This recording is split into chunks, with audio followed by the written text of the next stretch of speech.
a empezar con que todo está mal. Hoy no. No se vaya a afligir, escoja sonreír, que hoy no toca carbón. Orientemos la antena lejos de la pena hacia el multicolor. Vivimos, por lo menos los que estamos en Europa, aparentemente en un mundo de libertades y de derechos. Pero creo que cada vez nos preocupa más lo observados, estudiados que estamos. Van saliendo de vez en cuando algunas noticias, no solamente tienen que ver con Europa, que vienen de Estados Unidos, lo que ha pasado con Facebook, cómo trafican con nuestros datos. Veía hace unos días un reportaje en televisión, era un programa que emitían en VIMAD, repetición de uno de 4, que realmente era espeluznante cómo a través de las compras que hacemos a través de cualquier plataforma pueden saber y establecer perfectamente nuestro perfil de gustos, de preferencias, de horarios, de un montón de cuestiones. No digamos ya a través de toda la información que se aporta sin querer, sin saber, muchas veces a través del móvil o del ordenador. Vamos a hablar y mucho hoy de ciberseguridad.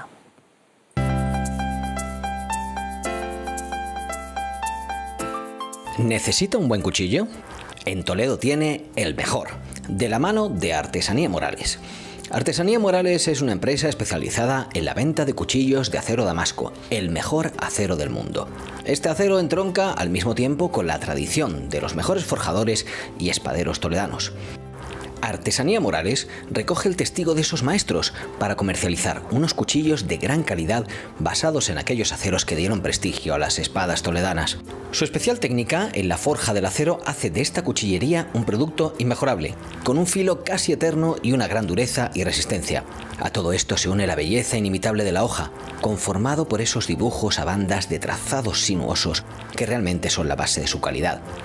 67 láminas de acero, forjadas y templadas a mano, una por una. Artesanía Morales se encuentra en la Plaza del Conde número 3, en Toledo.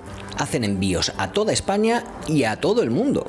Pueden llamar para consultar precios y modelos al 925 22 35 86. Cuchillos de acero damasco, el mejor acero del mundo. 925 22 35 86. Y damos la bienvenida a Antonio Pelay, director de Radio Cine, la radio de cine en Internet. Antonio, ciberseguridad hoy en el programa. Sí, está bien lo de estar seguro. A mí, de todas formas, pues no sé, pues habrá que hablar un poco del tema, porque yo estaba tranquilo hasta que te he empezado a oír y luego me he empezado a hablar del asunto. Pero, por ejemplo, algo que ha sido la base del crecimiento de Amazon, que es conocer y tratar muy bien los datos de los usuarios, a mí a veces me ha sido útil, porque dice libros que seguramente te gustarán. Bueno, hay veces que digo, pero tú qué dices que me va a gustar este. Pero alguno que sí que he descubierto a raíz de eso que ha sido interesante. Claro, ellos han conseguido más dinero, yo he conseguido una lectura interesante. Precisamente el reportaje de los que estudiaba, uno de los que estudiaba era el caso de Amazon, y ponían pues de un señor que había pedido un chupete, pero al poco tiempo había pedido un biberón. Entonces, como ya establecían un perfil de que debía tener o llegar un niño a casa, en fin, era un estudio que es verdad que te van haciendo como una ruta, ¿no?, de lo que más te puede gustar o apetecer, porque lógicamente quieren ganar más dinero, pero son una cantidad de datos que lo que hay que ver es si se quedan en eso, que bueno, es un negocio y puede ser hasta lícito, hasta ver cómo se trafica con todos esos datos tan personales de cada uno, porque...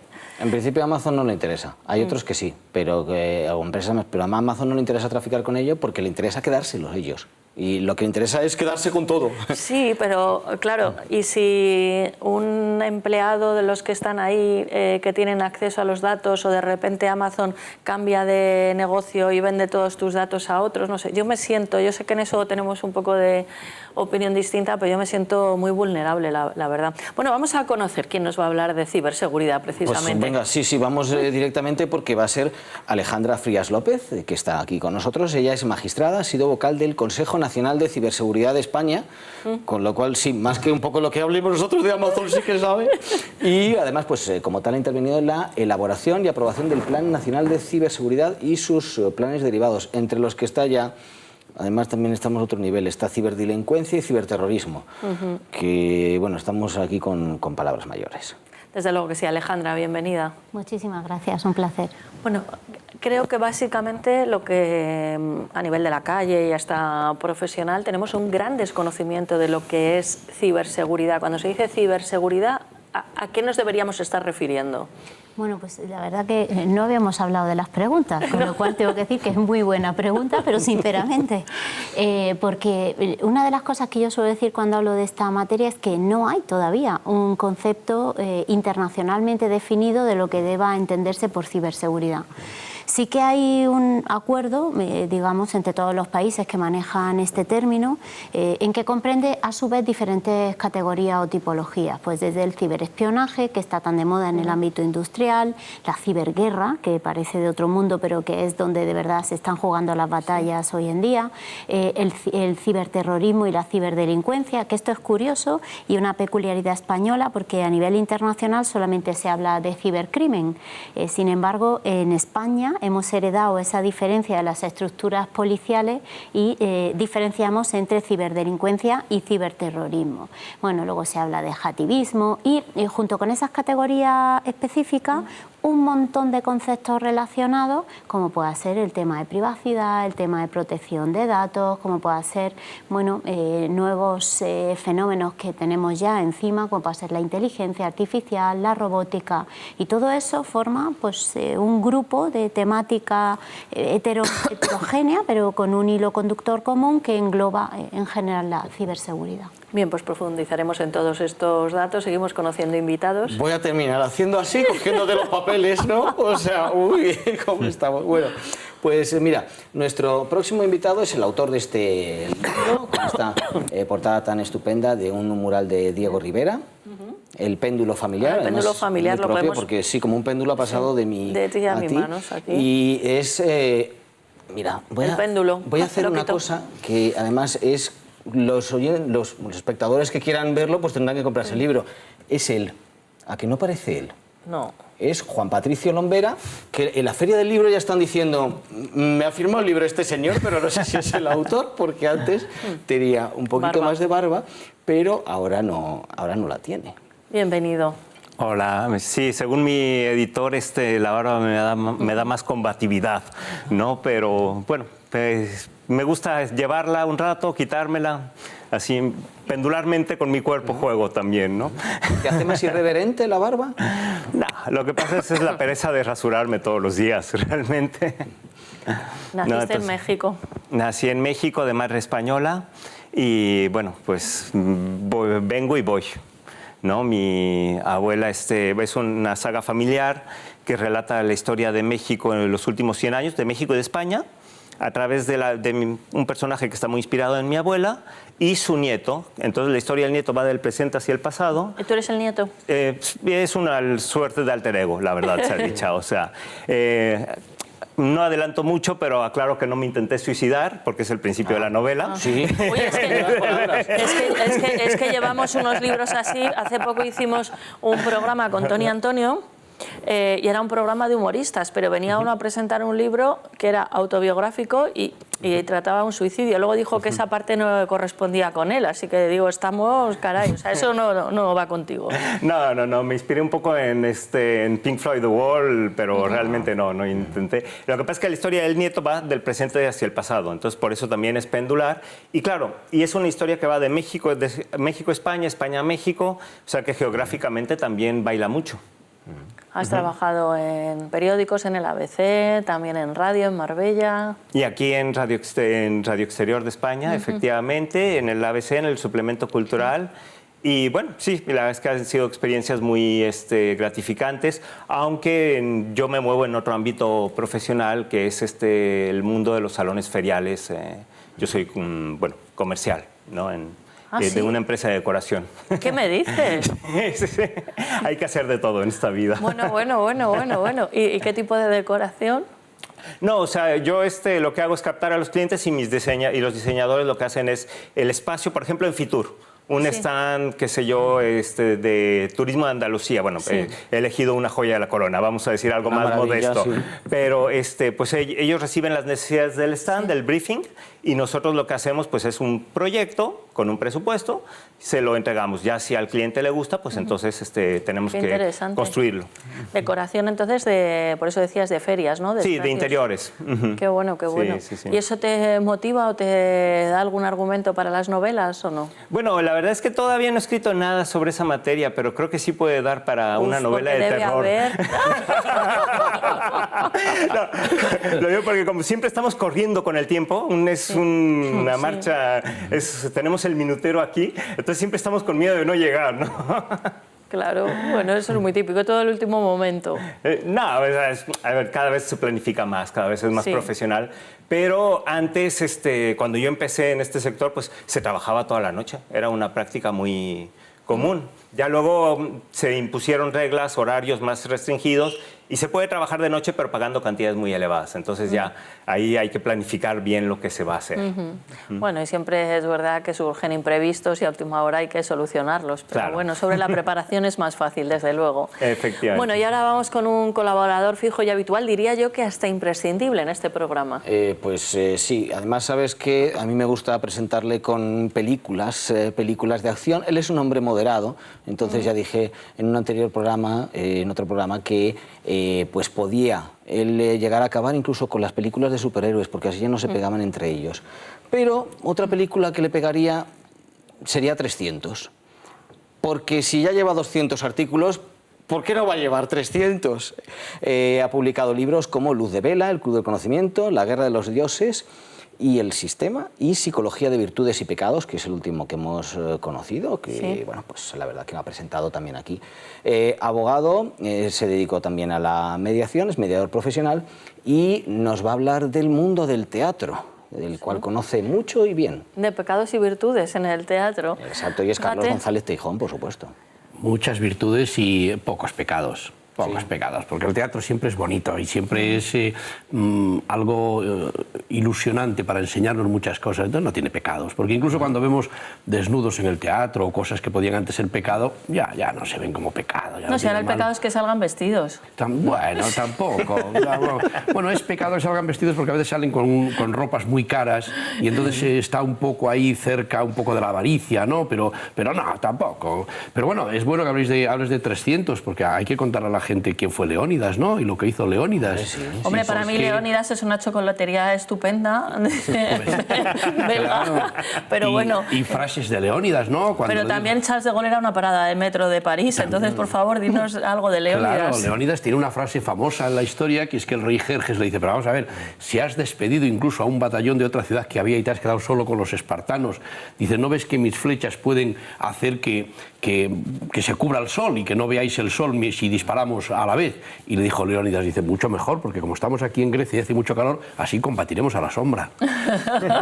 Es una frase famosa de Leónidas, que sabéis que paró a los persas en las Termópilas hasta que consiguieron reorganizarse el resto de los griegos, de los helenos, que griegos es un término posterior. Comenta Antonio que 200 artículos, pero a mí me parecen pocos.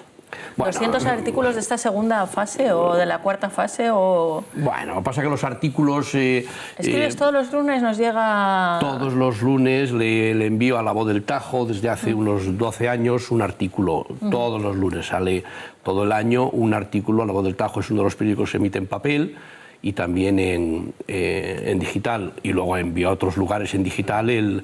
Por cierto, uno de ellos ha salido publicado el otro día en Argentina. Me han dado la alegría, me lo han enviado en un medio digital argentino de los más importantes. ¿Ha salido ciberpublicado? Salió ciberpublicado, el de nuestro profeta, ¿no? ¿Quién es nuestro profeta? Que era Aristóteles de esta gira. Les gustó a los argentinos y lo han publicado, pero bueno.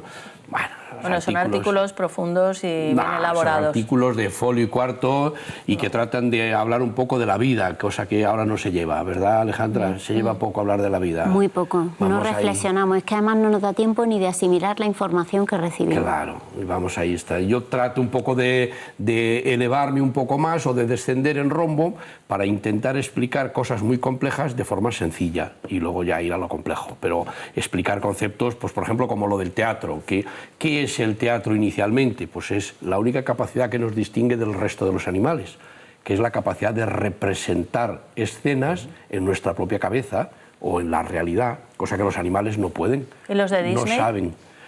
Disney era de Almería el hombre y sí consiguió luego representar todo eso también, pero los animales no aprenden, aprendemos los humanos, ¿no? Claro, cuando Menos mal vemos... que yo soy de Almería también, digo, a ver qué va a decir, ¿eh? Un hombre fantástico, un hombre fantástico. Sí, yo he oído que decía Almería y te he visto a ti en Guardia. Claro, ya. es que yo, David Bisbal, presume mucho de Almería, pero es que David Bisbal se queda corto a mi lado, o sea, no, Almería... Sí, pues dicen que Walt Disney provenía de Almería.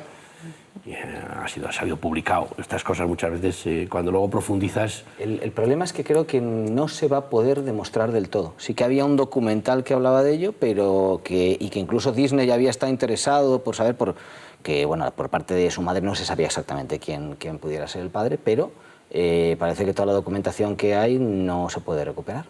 Así que está ahí la tesis de que es de Almería o no. Lo que sí que parece que no está es congelado. Bueno, pues es de Almería. Pero tenemos sus maravillosos dibujos y sus películas, Sí. y eso es lo más bonito. Exacto. Y lo que podemos aprender de ahí. Alejandra, ¿el teatro te gusta? Me encanta. Pues aquí el señor abogado, mediador, en fin, nos hablará de pecados y virtudes en el teatro.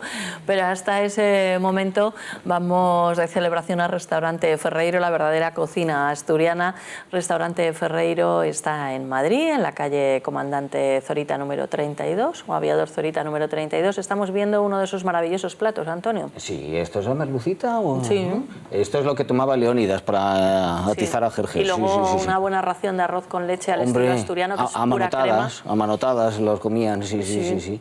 El cachopo, que además te puedes también pedir una ración o media ración, yo creo que habría que pedir algunos Media. cuartos de ración incluso.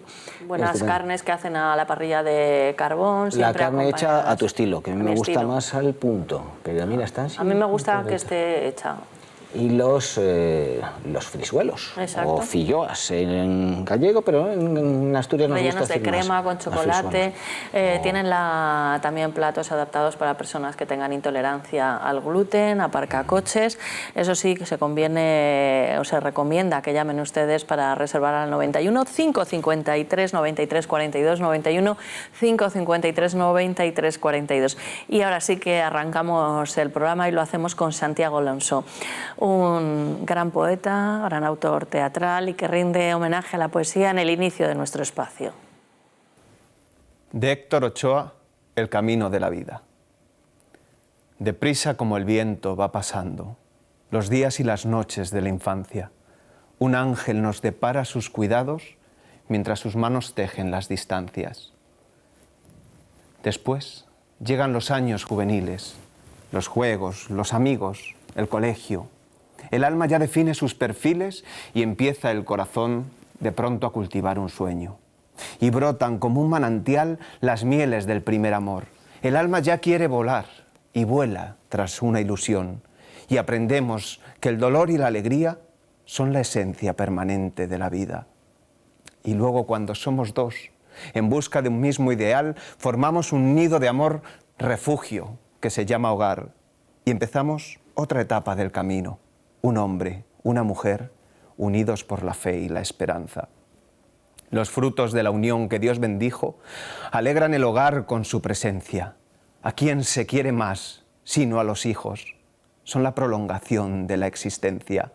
Después, cuántos esfuerzos y desvelos para que no les falte nunca nada, para que cuando crezcan lleguen lejos y puedan alcanzar esa felicidad tan anhelada. Y luego, cuando ellos se van, algunos sin decir adiós, el frío de la soledad golpea nuestro corazón. Es por eso, amor mío, que te pido, por una y otra vez, si llego a la vejez, que estés conmigo. Si te importa tu salud, para Farmacia Mundo Natural, donde encontrarás los productos recomendados y muchos más. En Madrid, calle Alcalá 129 o Fernando el Católico 2 y en parafarmaciamundonatural.es o llamando al 91 446 0000. Pues vamos a comenzar por ella. Vamos a comenzar por ella. Alejandra Frías López es magistrada. Hoy tenemos aquí casi el tribunal, ¿eh? Desde luego. La magistrada, el abogado y el fiscal, pues el escritor. Entonces, lo único que no sé es si nos declararán inocentes o culpables. Inocentes. Pero bueno, Vamos. ella ha sido vocal del Consejo Nacional de Ciberseguridad de España. Como comentamos al principio del programa, pues así ha intervenido en la elaboración y aprobación del Plan Nacional de Ciberseguridad y sus planes derivados. Ya nos adelantaba ella que además en España diferenciamos entre ciberdelincuencia y ciberterrorismo. Claro, no es lo mismo, fuera parece un poco parecido, pero no es igual. También ha trabajado como asesora magistrada en el Ministerio de Justicia, participando en diferentes reformas legislativas relacionadas con esta temática. Y bueno, pues ha escrito numerosas publicaciones, ha participado y coordinado en un gran número de seminarios. En fin, que tenemos la experta que puede dilucidar hoy si yo tengo que cerrar definitivamente esto, quedarme con tus papeles, o si te dejo el mío y no. No, cada uno con lo suyo. Alejandra, lo primero que queremos poner, luego me ha interesado mucho lo de la inteligencia artificial que has dicho, porque claro, se han visto muchas cosas en películas, pero que hayas estado recientemente interviniendo en un simposio y que haya tanto avanzado sobre algo que nos parece nada más ciencia ficción, creo que se debe tratar hoy y abordar.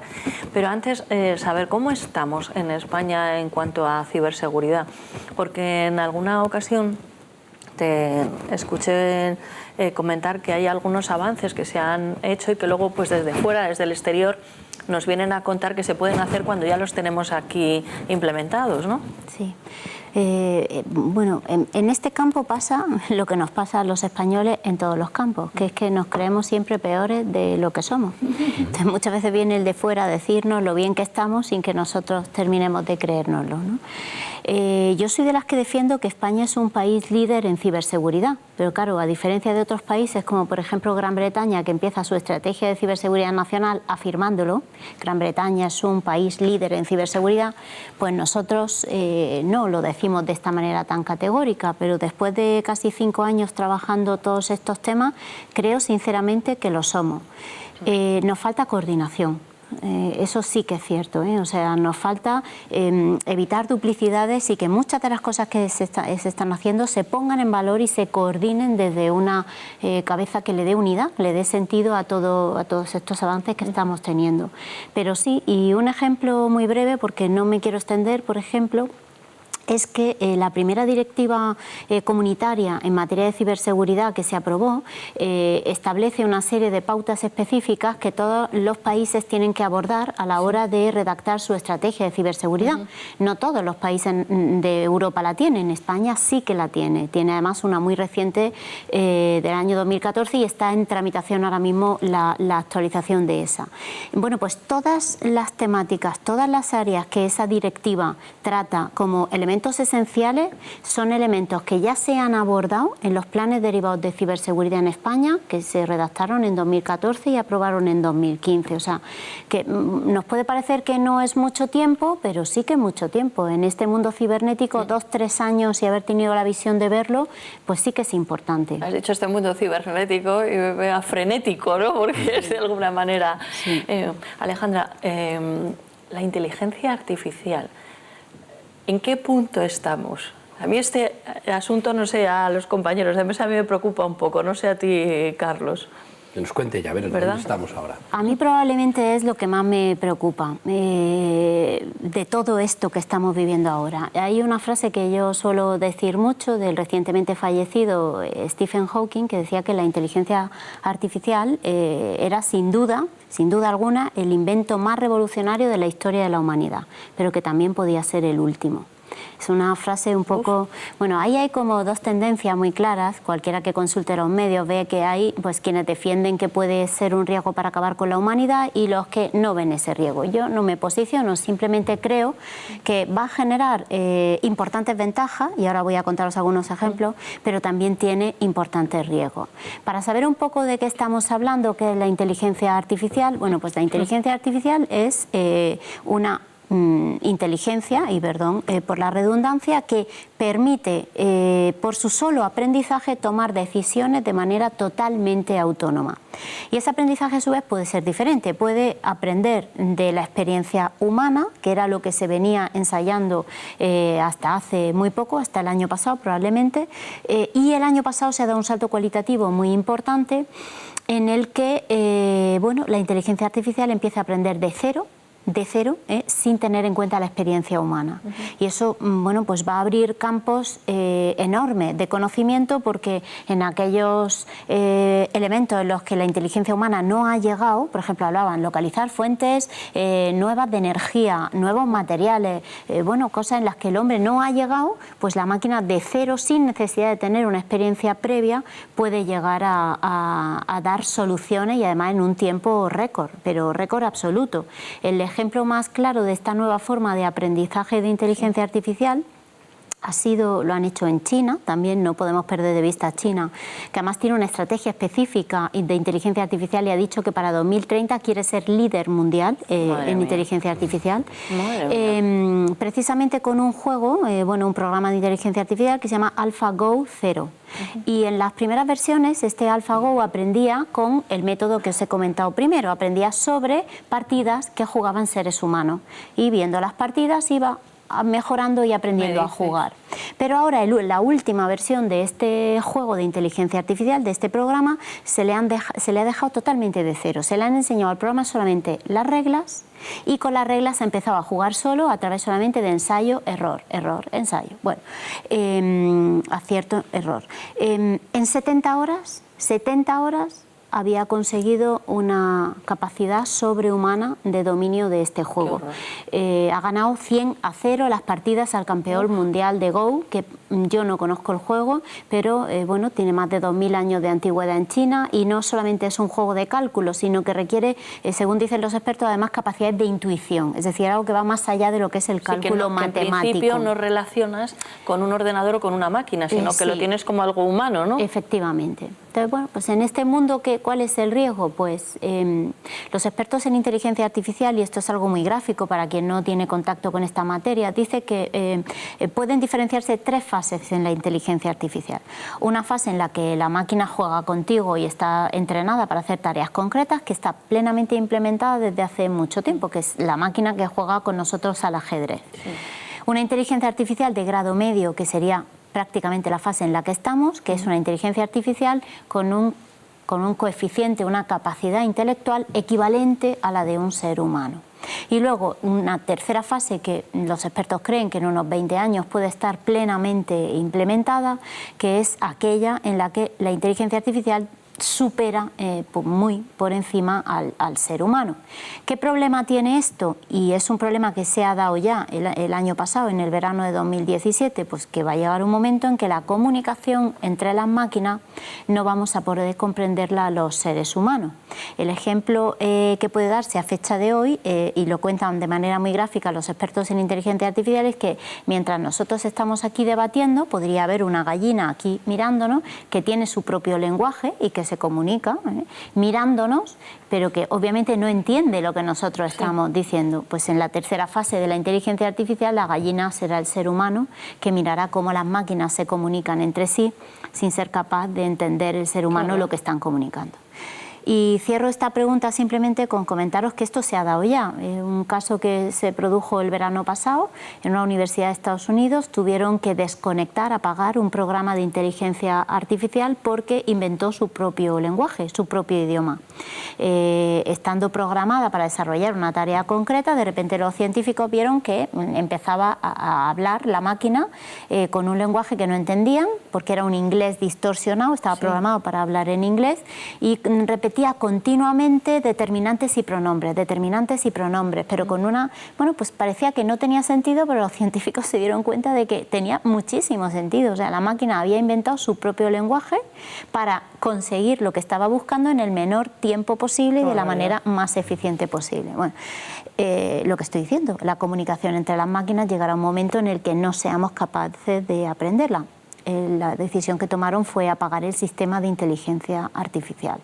El problema es que esa tecnología, bueno, pues puede estar en manos de 4 adolescentes que en su casa estén desarrollándola y a lo mejor, bueno, pues introducirla en la red o en robótica el día de mañana, en fin, genera riesgos muy importantes. Antonio.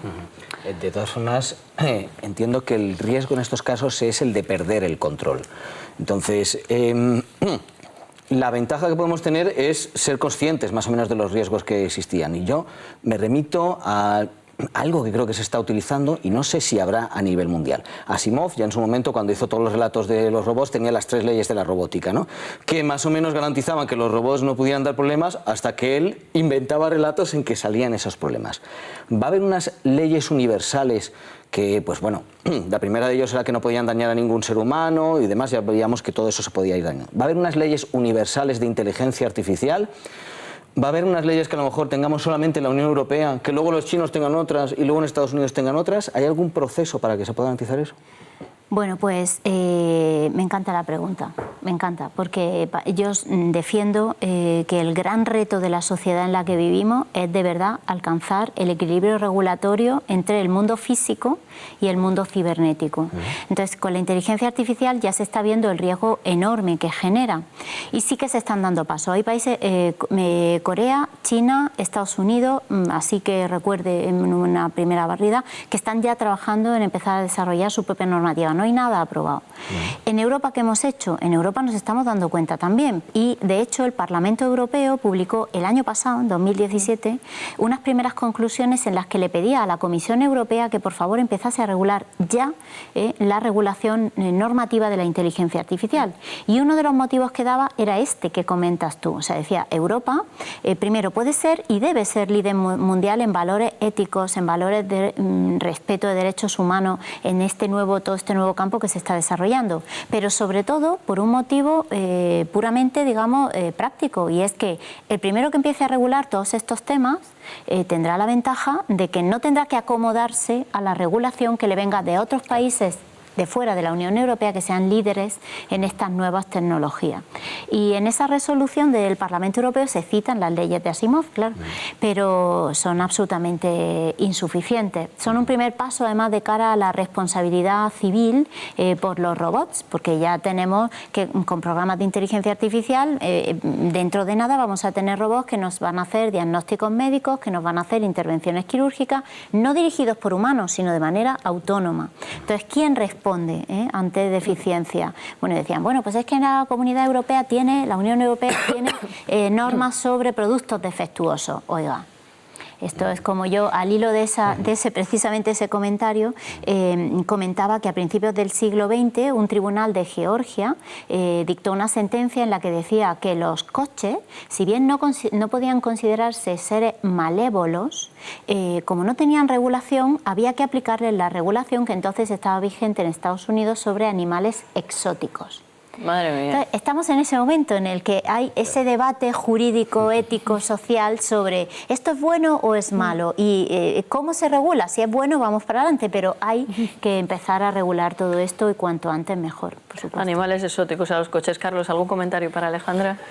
No, nada, aprender de ella, de lo mucho que sabe de todo esto, y lo bueno sería poder estar, como digo en alguno de mis libros, al lado de un buen vino del Bierzo, con un buen jarro de vino, al lado del fuego, y tirarnos horas para hablar de muchas de estas cosas. Por ejemplo, pues todo está relacionado con el cerebro humano. Uno de los mejores libros que yo recomiendo a los que nos estén viendo y oyendo es Antonio Damasio, que es un catedrático de origen portugués que en una universidad americana, que ha escrito un libro maravilloso que se llama El cerebro creó al hombre, que es lo máximo que sabemos del cerebro humano.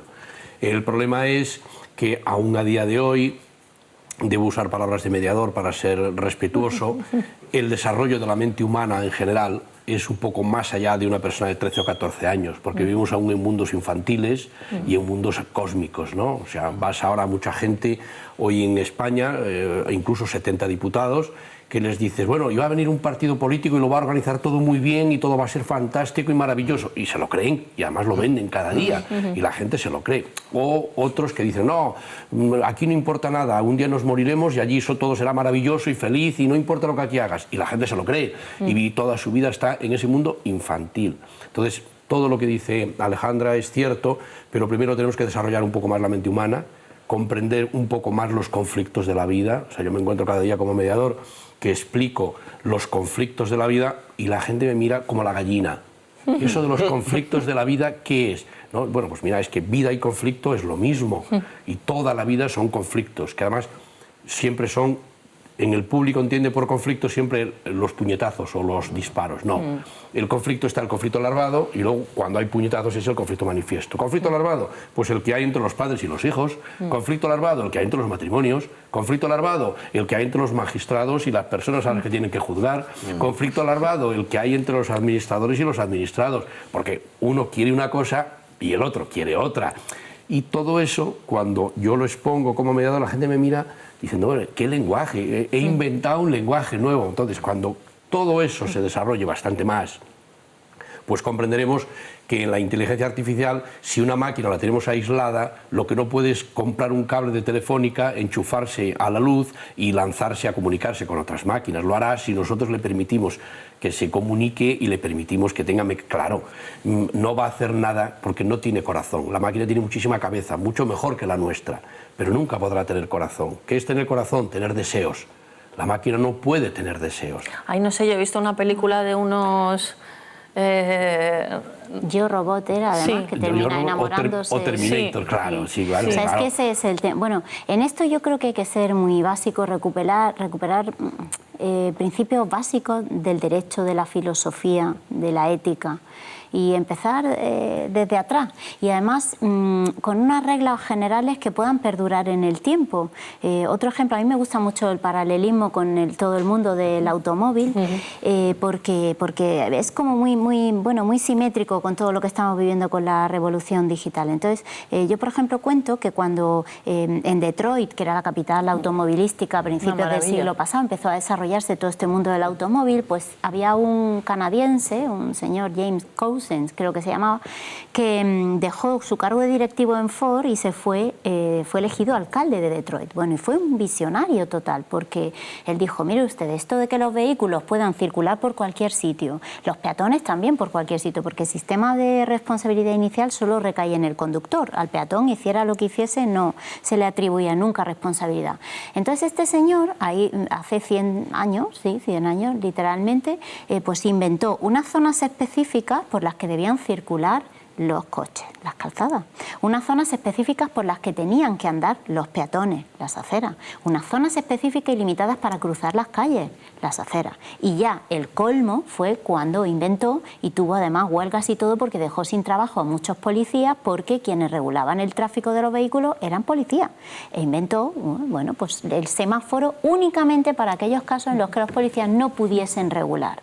¿Por qué esa reglamentación ha durado 100 años y seguirá durando cuando el vehículo sin conductor y autónomo esté plenamente instaurado? Pues porque son reglas básicas, de sentido común, y van al margen de lo que es el avance tecnológico.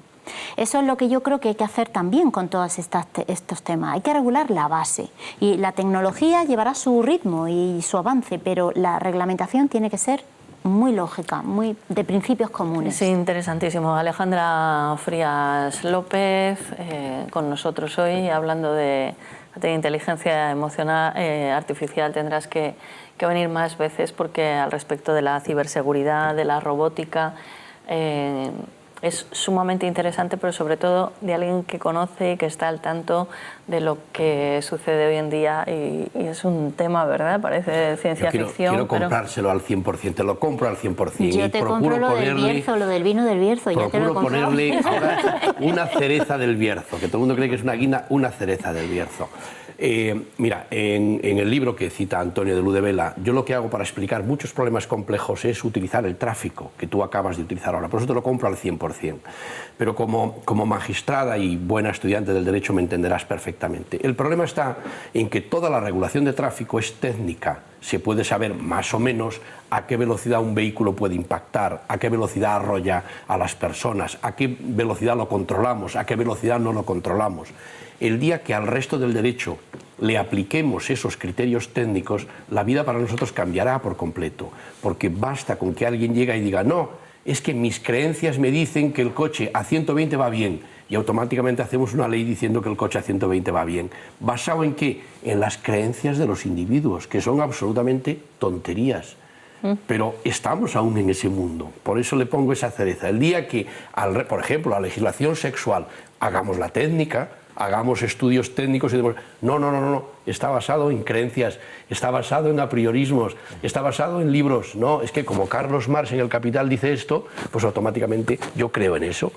O no, como Santo Tomás de Aquino, la Suma Teológica dice esto, yo creo en eso. Y entonces no hacemos una aplicación de medir el vehículo, a qué velocidad va, cómo puede impactar, debe parar, no debe parar, cómo lo frenamos, lleva el freno adecuado, no lo lleva.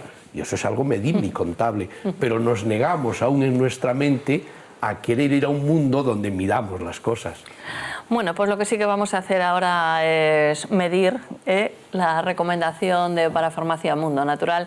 Hoy nos recomiendan Colacel Antiox, un producto excelente para frenar el paso de los años, para conservarnos no solamente jóvenes por fuera, sino también por dentro. Si quieren más información sobre Colacel Antiox, se pueden poner en contacto y saber, ¿no?, cómo hay que tomarlo, para quién es adecuado, a través de las parafarmacias de Mundo Natural. Por ejemplo, en Madrid tienen una en la calle Fernando el Católico número 2. También Parafarmacia Mundo Natural está en Madrid, en la calle Alcalá 129. En Alicante, en la calle Portugal o Carrer Portugal número 38. Y en Valencia, en la Gran Vía Ramón y Cajal, en el número 25. Si te importa tu salud, Parafarmacia Mundo Natural, donde encontrarás los productos recomendados y muchos más. En Valencia, calle Gran Vía Ramón y Cajal 25, y en parafarmaciamundonatural.es o llamando al 91 446 0000. ¿Sabía usted que unos pies con problemas pueden paralizar nuestro ritmo de vida? Le proponemos una solución indolora, con una mínima incisión y con anestesia local aplicando las técnicas más avanzadas en cirugía del pie. Clínica Jiménez, calle Alcalá 378. Diagnóstico gratuito, 91 367 0071. Centro reconocido y autorizado por la Consejería de Salud y la Comunidad Económica Europea, 91 367 0071. Bueno, pues de la robótica vamos al péndulo. Algo más tradicional. Es un poquito más tradicional. Pero mucha filosofía, ¿no? ¿Está basado en el péndulo de Foucault algo o no? No, es solo una cuestión de técnica literaria. Aunque Patricio... sí, el péndulo de Foucault sí fue un título que siempre me ha gustado, hay que reconocer. Perdón. No pasa nada, Juan Patricio Lombera, pero hay una cosa que me llama la atención porque dice que es la editorial Irreverentes. Así es, efectivamente. Y el premio es el sexto premio Irreverentes de novela. ¿Te lo has ganado con este libro? Efectivamente. Y bueno, es curioso porque es una editorial que en realidad, o sea, ellos entienden lo de Irreverentes no como algo de grosería ni mucho menos, sino como el no sentar reverencia, no dar por sentado nada, sino todo ponerlo a discusión, ¿no? Y es, bueno, pues un poco también el papel del literato, ¿no? No dejarse ir por un solo discurso, sino analizar, matizar, discutir, debatir, ¿no? Entonces, por eso sí que me siento muy identificado con el nombre de la editorial. Qué bueno. ¿Y cómo te presentaste al concurso? ¿Eres de presentarte a concursos o...? Sí, lo que pasa es que, sinceramente, presentarse a un concurso, yo siempre digo que es como echar un mensaje en una botella cuando uno está en una isla y tirarlo al mar. O Totalmente de acuerdo. Fue lo que hice y me olvidé directamente, como he hecho en tantos otros concursos. Y pues sí, la sorpresa, los milagros ocurren a veces en la vida, como fue en este caso, y fue una gran alegría que me llevé cuando me llamaron y me dijeron que había ganado el concurso. Pues enhorabuena, porque realmente es cierto, mismamente para el jurado se reciben, he participado en algún premio de novela o de poesía, y se reciben tantas obras. Y sí, hay algunas que ves que no están trabajadas, o sea, los descartes puede ser lo más sencillo porque ves, no es que te guste o no te guste, sino que ves que aquello no tiene ni pies ni cabeza. Pero luego hay un grupo, suele haber un grupo grande de obras bien preparadas, con sentido, y la verdad la responsabilidad es mucha y a veces, no sé, no será la casualidad, pero alguna ley, no sé si de la robótica o de qué, hace que alguien resulte ganador, pero es difícil que solo haya una una obra merecedora, la verdad, de ganar. Así que enhorabuena, porque desde luego que lo debes merecer, pero competirías con otros que estarían al mismo nivel. Así que, Antonio. Bueno, en este caso fueron 143 novelas que se presentaron de 25 países y sí, la verdad es que sí da gusto. ¿Para qué vamos a negarlo, no? Pues aquí debe haber habido alguna ley de la robótica, porque yo tenía por aquí, tenía la biografía de Juan Patricio, pero más o menos me sabía, porque es licenciado en letras por la Universidad Autónoma Metropolitana, y entonces en el año 1996 ya viniste a España para hacer el doctorado en literatura hispanoamericana, ¿no? Efectivamente, llegué aquí para hacer el doctorado, al final no lo terminé, pero bueno, en el mientras conocí a mi esposa y me casé y ya me quedé a vivir aquí. Un robot no lo hubiera hecho. O sí. A saber, lo que seguramente no hubiera hecho un robot ya es empezar a publicar en el año 2003. El primer libro es La rebelión de los inexistentes. Efectivamente, Entre los irreverentes y los inexistentes estás ahí siempre al margen. Efectivamente, es una novela de ciencia ficción en la cual es en un año 2060, todo idílico, todo el mundo vive muy bien. Y después de una tercera guerra nuclear, ¿no? Entonces, ese mundo idílico se sostiene en que se ha eliminado a una gran parte de la población a la cual se la ha engañado y se la ha dejado en terrenos muy inhóspitos, desiertos, gulags, etcétera. Y oficialmente no existen, por eso entonces el personaje protagonista pierde su trabajo, que es el único pecado que se puede cometer en esa sociedad, y va a dar un campo de concentración. Y luego todavía se le ocurre organizar una huelga y entonces ya lo desaparecen definitivamente y lo mandan con los inexistentes en el momento en que están preparando su alzamiento.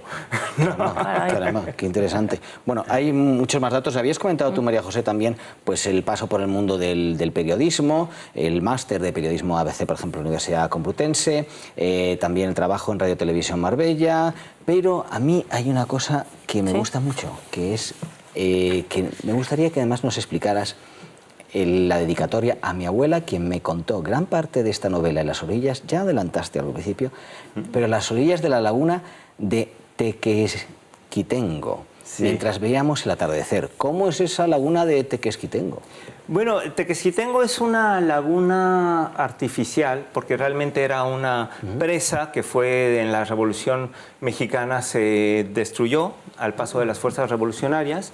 Y entonces, bueno, el antiguo pueblo de Tequesquitengo quedó sepultado. De hecho, la iglesia se sabe dónde está y una de las costumbres es ir a hacer buceo y meterse dentro de la iglesia, que tiene un lugar donde todavía hay aire, ¿no? Entonces sales ahí, ¿no? Y ella ahí fue a pasar sus últimos años. Era un balneario, ¿no? Un lugar donde ella nadaba todos los días. Bueno, era una persona muy vital. De hecho, yo todavía con 10 años la vi esquiando en la laguna. Que ella ya tenía 75 años, por lo menos, para que se hagan una idea, ¿no? Fue una persona muy vital toda su vida, muy adelantada a su época, porque, bueno, estudió la carrera de química, siendo que una de las primeras mexicanas en estudiar la carrera. Hizo deporte de competición, viajó por todo el mundo a lugares donde ya quisiera haber ido. Por ejemplo, hablo en la novela de un viaje que hizo a la India, en el cual se subió a lomos de un elefante y acompañado con un niño de guía, y tras haber firmado un papel diciendo que iba bajo su propio riesgo porque todavía existía la amenaza del tigre de Bengala, fue a un palacio de un raja en medio de la selva, que había sido abandonado porque los pozos de la zona se habían secado, y era todo de mosaico. Era una cosa impresionante, maravillosa, ¿no? Pues esa era mi abuela, una mujer con una vitalidad y un intelecto privilegiado, hablaba 3 idiomas y que nunca podía estar quieta. Incluso en un lugar tan tranquilo como Tequesquitengo, daba clases de inglés a los muchachos del pueblo para mantener la neurona activa. O sea, ella sí que cumplía el ideal de los griegos, que hablábamos hace rato, de hacer ejercicio, a practicar el intelecto y descansar al mismo tiempo, ¿no? Y en ese lugar, bueno, pues en un momento dado en que mi padre se quedó desempleado, fue por un problema entre mi padrino, que era su jefe, y el jefe superior, pues como una vengancita, pues lo echaron del Ministerio del Trabajo. Una vengancita, como suena mexicano. muy tipo mafia, dicho sea de paso. Vengancita, yo me los imagino, allí, dale. Pues estuvo 3 años en el paro, ¿no? Pues, sin seguro de desempleo, ¿no? Que en México no hay. Entonces, claro, para tener ciertas vacaciones, pues el único refugio era Tequesquitengo. Cuando mis hermanos ya estudiaban, ya trabajaban, y ellos sí que se podían ir con sus amigos a la playa. Pero yo pues no tenía ingresos, entonces me iba con mi abuela y estaba todo el verano, 3 meses, oyendo ópera, viendo películas, y el atardecer era uno de los espectáculos de... Pues, ¿qué quieres que te diga? Sentarse Vaya vacaciones. con una hamaca frente a la laguna y ver cómo iba bajando el sol y cómo se ponía todo el horizonte de morado, rosa, naranja, y finalmente, bueno, cuando ya era de noche, las estrellas. O sea, Qué bonito. Realmente es uno de los paraísos perdidos, creo que se nota, ¿no? Cuando lo estoy diciendo. ¿Dónde está? ¿En qué parte de México? ¿En qué parte de México? Está en el estado de Morelos, a 2 horas de la capital. Son unos 130 kilómetros aproximadamente. Pues Pero desde bueno, luego que unas carreteras es medio muy irregulares. interesante. Yo no sé las vacaciones de tus otros familiares, pero creo que las tuyas han sido únicas en cuanto a formación, porque fíjate, cine, música, historia, naturaleza, deporte, cariño familiar también, y un libro. Y un libro. Efectivamente. El péndulo familiar. Hoy nos lo ha presentado Juan Patricio Lombera, de la editorial Irreverentes, ganador de la sexta edición, de este premio. Enhorabuena y gracias por acompañarnos. Muchísimas gracias. Bueno, y nosotros recordamos la recomendación para hoy para Farmacia Mundo Natural, Colacel Antiox, un producto que pueden encontrar en parafarmacias, también en las parafarmacias de Mundo Natural, o pueden tener más información a través de su página web, parafarmaciamundonatural.es, o llamando al 91 446 0000, 91 446 0000. Si te importa tu salud, para Farmacia Mundo Natural, donde encontrarás los productos recomendados y muchos más. En Alicante, calle Portugal 38, y en parafarmaciamundonatural.es, o llamando al 91 446 0000. Y ahora vamos con el enchufado de Antonio. ¿Quién es? Pues es Carlos González Teijón, nuestro Leónidas particular, abogado, escritor, licenciado en Derecho por la Complutense de Madrid, ha ejercido como abogado durante 12 años, pero lo que lleva últimamente 12 años es haciendo un artículo semanal. Vamos, esto es una cosa que dice, no, una cosa tan tranquila, sí, claro. Más de 200 sale porque a un artículo semanal durante 12 años a mí me salen como 600. En cualquier caso, lo que es que es muy modesto, es del Bierzo. Sí, en el Bierzo son tremendamente modestos. Ya ha publicado Luz de Vela, lo cual está bien porque con ese libro nos ilumina, evidentemente, El Club del Conocimiento, La Guerra de los Dioses y el Sistema, y Psicología de Virtudes y Pecados. Como me gusta a mí decir, es mediador profesional, se nota, pero lo que nos descubre también es el mundo, ese fascinante mundo que aquí tanto nos gusta, de María José, del teatro. Del teatro, con sus pecados y sus virtudes. Bueno, me lo habéis dicho alguna vez y algún espectador ha llamado al programa y lo ha dicho. Lo bonito es hablar de cultura, ¿no? Y que hoy que vivimos estos tiempos tan frenéticos y a veces tan de hoy para mañana, tener conocimiento de la historia. Dicen que Tomás de Aquino, cuando estaba muriendo, dijo una frase famosa y dijo: ahora todo lo que he escrito me parece paja. Luego, 600 artículos pueden valer para algo o pueden no valer absolutamente para nada, porque puede ser como Tomás de Aquino, que dijo eso famoso, ¿no? Y estamos hablando de alrededor de 1300. Pero bueno, vamos al tema del teatro, ya un tema que a ti te gusta, que el otro día lo tocamos un poquito para ser algo del L'Homme Revolté de Camus, que veo que te gusta mucho, Patricio, para ser un poco rebeldes, que es que el otro día surgió la polémica, el cine y el teatro. Sí, es verdad. Bueno, pues el cine no es otra cosa que teatro con más medios, pero no es otra cosa. Toda la representación, toda la escenificación, toda la didáctica que lleva en sí de la representación del mundo para que podamos aprender de él es exactamente lo mismo. ¿Qué permite el cine? Pues permite paisajes, permite salir en muchos otros escenarios y tener quizás la posibilidad de ver muchas más cosas en el mismo tiempo. Pero es lo mismo, es presentarnos un problema humano, un poco más rico que era la comedia y el drama o la tragedia, que nos puede representar también problemas políticos, problemas sociales, que no son ni comedia ni tragedia, pero en el fondo no es más que una representación de unos chiquillos sentados allí en el pueblo y viendo cómo un señor les muestra la vida más allá de vivirla la semana que viene. Por ejemplo, yo lo explico a veces y también noto miradas así raras. ¿Qué gran ventaja tenemos los magistrados y los abogados y los fiscales? Que vivimos 30, 40 o 50 vidas. Mientras uno hace la herencia de sus abuelos o la herencia de sus padres y aprende de los problemas que ha dado esa herencia, un magistrado o un abogado ve 50 herencias y por lo tanto aprende 50 vidas y ve todas las vicisitudes que se pueden dar en la vida, que por fortuna, cuando lo digo como mediador la gente me mira también así raro, por fortuna es mucho más rica que un código de 10.000 artículos. No hay ningún código de 10.000 artículos, pero aún un código de 10.000 artículos jamás podría regular las vicisitudes que se nos pueden dar en la vida, porque la vida es mucho más rica. Hay situaciones que por más que imaginemos en un articulado, jamás podremos comprender. Por lo tanto, lo que hace el teatro es representarnos esa vida para que nosotros podamos ver pues lo que le pasó a Antígona o lo que le pasó a Electra o lo que le pasó a Edipo y de ahí aprender pues los problemas que se nos pueden dar en la vida y las situaciones que se nos pueden dar, ¿no? Y desde allí, bueno, pues a todo el teatro español, el británico o ahora, ¿quién tiene el mejor teatro del mundo? Pues la nación más desarrollada del mundo, Estados Unidos. ¿Quién hace las mayores y mejores películas, las mayores producciones? Pues Estados Unidos. Ya eso dijiste el otro día, lo que pasa... Las mayores sí, las mejores no necesariamente. Claro, es Bueno, que el otro porque- día dijiste eso. Yo, perdona Carlos, referente a lo del teatro, creo que tendríamos que acotarlo a los musicales. Porque El problema es que puede hay muy Fassbinder buen- o cualquier francés o un español hacer una obra buena o muy buena o casi igual o mejor. El problema es que, lo has dicho tú antes hablando de Patricio y también de los premios, el problema es que hay 12, 15, 20 novelas que quizás merecían el premio igual que la mejor. Y lo que ocurre hoy, como ocurrió con la España imperial o con el Imperio Británico o ahora con los Estados Unidos, es que es verdad que Francia, Inglaterra, Alemania o España puede hacer, o Irán puede hacer una película muy buena, pero los Estados Unidos hacen 50. Eso hemos de reconocerlo, está ahí. Pero, Ahora, ¿tú estás de acuerdo con que las mejores películas son todas americanas? No, hombre, No. esa frase es No, falsa. claro, cuando he dicho las mejores mayores, películas no esto son... es...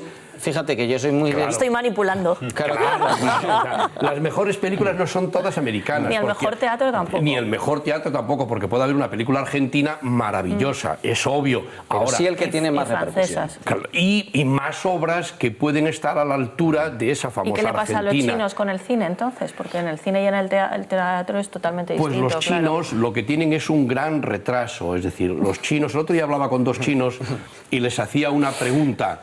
Precisa Hay- bien que esto lo saquen en un zapping y nos hunden, ¿eh? Bueno, pues que lo saquen. El otro día hablaba con dos chinos originarios y que hablan muy bien castellano y coincidían los dos y coincidían conmigo.